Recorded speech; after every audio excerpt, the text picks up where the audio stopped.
அனைவருக்கும் வணக்கம். சாய்பாபாவின் அருளோடும் வராகி அன்னையின் அருளோடும் நம் வாழ்க்கையில் எப்பொழுதுமே நல்லதே நடக்கும். இன்றைய பதிவு ரொம்பவும் அற்புதமான ஒரு இன்ட்ரெஸ்டிங்கான பதிவுங்க.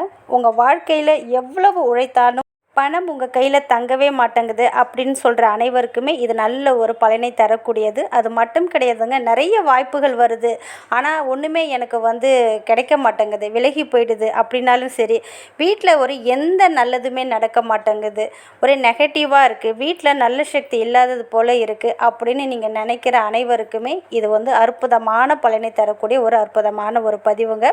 உங்கள் வாழ்க்கையில் நல்ல ஒரு மாற்றத்தை ஏற்படுத்தி கொடுக்கும். அது மட்டும் கிடையாதுங்க, பணம், அதிர்ஷ்டம், முன்னேற்றம் இது அனைத்தும் உங்களை தேடி வரக்கூடிய அற்புதமான ஒரு பிரபஞ்ச நம்பரை தான் நம்ம பார்க்க போகிறோம். இந்த எண்ணை உங்களுடைய வீட்டின் கதவுக்கு பின்னால் நீங்கள் எழுதும்போது உங்கள் வாழ்க்கையில் நல்ல ஒரு மாற்றத்தை நீங்கள் பார்க்க முடியும். சாதாரணமான ஒரு எண், ஆனால் அதற்குள்ள மறைந்திருக்கக்கூடிய பிரபஞ்சத்தின் சக்திகள் பார்த்தீங்கன்னா அளவிட முடியாத ஆற்றலை உங்களுக்கு தரக்கூடியது. இந்த ஒரு நம்பரை உங்களுடைய வீட்டு கதவுக்கு பின்னால் நீங்கள் எழுதுவதின் மூலமாக என்னென்னலாம் நடக்கும் அப்படின்னு உங்களுக்கு தெரியுமா? இதை முழுமையாக நீங்கள் தெரிந்து கொள்ளணும் அப்படின்னு நினச்சிங்கன்னா வீடியோவை நீங்கள் கடைசி வரைக்கும் ஸ்கிப் பண்ணாமல் பாருங்கள். அப்போ தான் உங்களுக்கு கண்டிப்பாக இதனோட பலன் புரியும். அதாவது இந்த ஒரு நம்பர் பார்த்தீங்கன்னா நிறைய பேருடைய வாழ்க்கையில் அற்புதத்தை நிகழ்த்தியிருக்கு. இது சாதாரண எண் இல்லை அப்படின்னு பல பேர் நம்புகிறாங்க. இந்த அளவுக்கு அற்புதமான பலனை உங்களுடைய வாழ்க்கையிலும் ஏற்படுத்தி கொடுக்கும். முதல்ல பார்க்கக்கூடிய நம்பர் என்ன அப்படின்னு பார்த்தீங்கன்னா 3 அப்படின்றது பார்த்தீங்கன்னா படைப்பு சக்தி, குருவின் அருள், தனவரவு, பொருளாதார முன்னேற்றம், திடீர் அதிர்ஷ்டம், அதே போல் பார்த்திங்கன்னா பஞ்சம் இல்லாத வாழ்க்கையை கொடுக்கக்கூடியது, குடும்பத்தில் மகிழ்ச்சி, வியாபார பெருக்கம் பல மடங்கு நமக்கு ஏற்படுத்தி தரக்கூடிய அற்புதமான ஒரு நம்பர் என்ன அப்படின்னு பார்த்தீங்கன்னா 3. அடுத்தது பார்த்தீங்கன்னா 6 அப்படின்ற நம்பர் பார்த்தீங்கன்னா ஈர்ப்பு சக்தி, அதே போல் சுக்கிரன் பலம் நிறைந்த ஒரு நம்பர், மகாலட்சுமியும் விஷ்ணு பகவானையும் குறிக்கக்கூடிய ஒரு நம்பர், பணவரவை அதிகப்படுத்தி தரக்கூடிய ஒரு நம்பர், பேர், புகழ், அந்தஸ்து இது அனைத்தும் தரக்கூடிய சுக்கிர பலம் நிறைந்த ஒரு நம்பர் என்னன்னு பார்த்தீங்கன்னா 6. அடுத்தது 9 அப்படின்றது பார்த்தீங்கன்னா நிறைவு மற்றும் பிரபஞ்ச சக்தி. பிரபஞ்ச சக்திகளை தன்னுள் ஈர்க்கக்கூடிய பிரபஞ்ச ஆற்றல் நிறைந்த மிகவும் சக்தி வாய்ந்த நம்பர் இந்த 9. அதாவது நவதானியங்கள், நவ கிரகங்கள், நவராத்திரி, நவ சக்திகள், நவமணிகள் இது போல் நவ துவாரங்கள் அனைத்தையுமே அதாவது 9ஆக சொல்லப்பட்டிருக்கு நம்மளுடைய புராணத்தில். அந்த அளவுக்கு தெய்வீக ஆற்றலை கிரகிக்கக்கூடிய தன்மை இந்த 9 அப்படின்ற நம்பருக்கு உண்டு. இது 3ம் சேர்ந்தது தான் 369.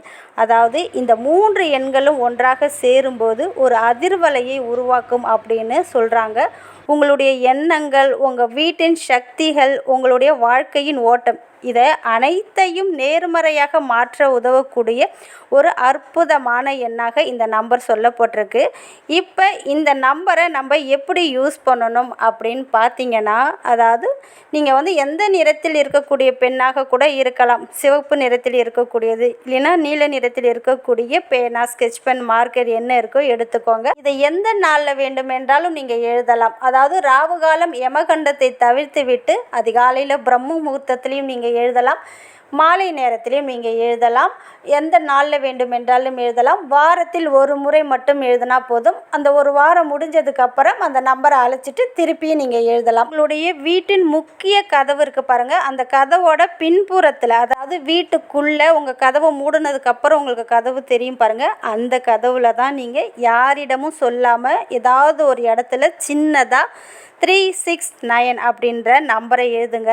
இதை நீங்கள் எழுதும்போது மனதில் ரொம்ப அமைதியாக ஒரு நல்ல எண்ணத்தை மனசில் வச்சுக்கொண்டு, அதாவது ஒரு உதாரணத்துக்கு ஒரு எக்ஸாம்பிளுக்கு சொல்கிறேன், என் வாழ்க்கையில் நல்ல வாய்ப்புகள் வரட்டும், என்னுடைய முயற்சிக்கு நல்ல பலன் கிடைக்கட்டும், என்னுடைய வீட்டில் அமைதி மற்றும் வளம் பெருகட்டும், இந்த மாதிரி நேர்மறை எண்ணங்களை மனதில் வைத்துக்கொண்டு இந்த நம்பரை 369 அப்படின்ற நம்பரை உங்களுடைய கதவுக்கு பின்னால் எழுதுங்க.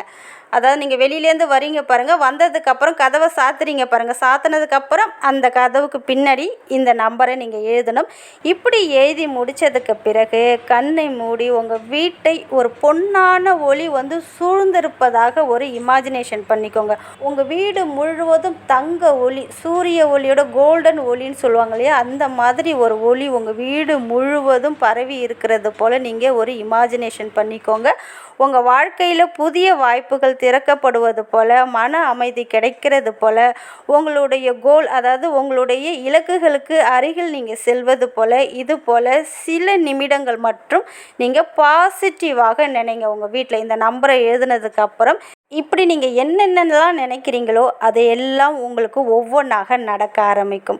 அது மட்டும் கிடையாதுங்க, இந்த நம்பரை நீங்கள் எப்பொழுதெல்லாம் பார்க்குறீங்களோ அப்பொழுதெல்லாம் உங்களுடைய இலக்கு என்ன, உங்களுடைய கோல் என்னவோ அதை வந்து மனசில் வந்து நீங்கள் நினைவுபடுத்தி கொள்ளுங்கள். அது மட்டும் கிடையாதுங்க, தொடர்ச்சியாக இதை நீங்கள் செஞ்சுட்டு வரும்போது நல்ல ஒரு நேர்மறை ஆற்றல் உங்கள் வீடு முழுவதும் நிரம்பி இருக்கும். இந்த 369 அப்படின்ற நம்பர் பார்த்தீங்கன்னா உங்கள் வாழ்க்கையில் உண்மையான மாற்றத்தை உங்களுக்கு உருவாக்கி கொடுக்கக்கூடிய அற்புதமான நம்பர் தான் 369. இதை தான் நீங்கள் எழுத போகிறீங்க. இந்த ஒரு நம்பரை நீங்கள் எழுதும்போது நான் ஏற்கனவே சொன்னது போல் யாருக்கிட்டையும் நீங்கள் சொல்ல வேண்டாம். நீங்கள் மட்டுமே அதை அழகாக நீங்கள் எழுதிட்டா போதும். ஏதாவது ஒரு இடத்துல சின்னதாக எழுதி வச்சுக்கோங்க. வாரத்தில் ஒரு முறை அந்த நம்பரை நீங்கள் அழிச்சிட்டு திருப்பியும் நீங்கள் எழுதலாம். இதற்கு எந்த ரூல்ஸ் அண்ட் ரெகுலேஷன் எதுவுமே கிடையாது. தூய்மையான மனம், முழு நம்பிக்கையோடு இதை நீங்கள் செஞ்சீங்கனாலே போதும். இதை நீங்கள் அதிகாலையில் பிரம்ம முகூர்த்தத்தில் ஒரு நாள் ஏந்திரிச்சு குளித்து முடிச்சுட்டு நீங்கள் உங்களுடைய கதவுக்கு பின்னாலே எழுதி வச்சுக்கோங்க. அதற்கப்புறம் நான்வெஜ் சாப்பிட்டிங்கன்னா ஒன்றும் தப்பு கிடையாது. மாதவிடாய் காலத்திலும் எழுதலாம் தாராளமாக. இதற்கு எந்த ஒரு ரூல்ஸ் அண்ட் ரெகுலேஷன் எதுவுமே கிடையாது. ஆண்கள் பெண்கள் யார் வேண்டுமென்றாலும் எழுதலாம். இந்த ஒரு மெத்தடை நீங்கள் முயற்சி செஞ்சு பாருங்கள். உங்களுடைய அனுபவத்தை நம்ம கமெண்ட்டில் கண்டிப்பாக பகிருங்க. அது மற்றவர்களுக்கும் பலனுள்ளதாக இருக்கும். என்னுடைய இந்த வீடியோ உங்களுக்கு பிடிச்சிருந்தா லைக் பண்ணுங்கள், ஷேர் பண்ணுங்கள். இது வரைக்கும் நம்ம சேனலை சப்ஸ்கிரைப் பண்ணாமல் பார்த்துட்டு இருந்தீங்கன்னா சப்ஸ்கிரைப் பண்ணிக்கோங்க. நிச்சயம் பிரபஞ்சம் உங்கள் பக்கம் வேலை செய்யட்டும். நல்லது நடக்கட்டும். ஓம் சாய்ராம். நன்றி.